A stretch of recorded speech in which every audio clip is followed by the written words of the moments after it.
Chapter 17, Section 1, Introduction. During World War I, the federal government worked to mobilize the country for war.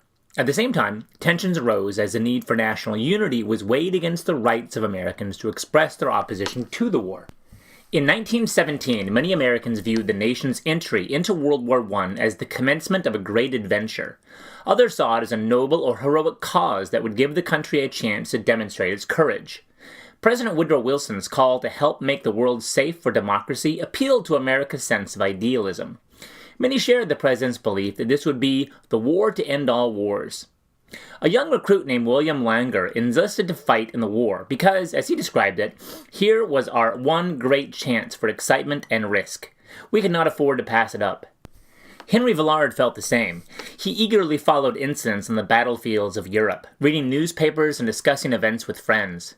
There were posters everywhere, he recalled. I want you. Join the Marines. Join the Army. And there was an irresistible feeling that one should do something. I said to myself, if there's never going to be another war, this is the only opportunity to see it.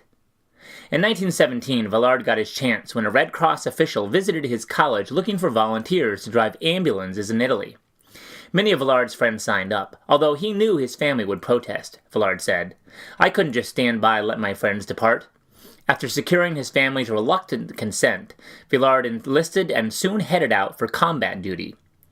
Very soon after arriving in Italy, Villard discovered how little he knew about war. The first person that I put into my ambulance was a man who had just had a grenade explode in his hands. Bomb fragments had severed both of the soldier's legs. As Villard sped from the front lines of the hospital, the wounded soldier kept asking him to drive more slowly. By the time the ambulance reached the hospital, the young man was dead. This was a kind of cold water treatment for me, to realize all of a sudden what war was like, explained Villard, and it changed me. I grew up very quickly. It was the real world.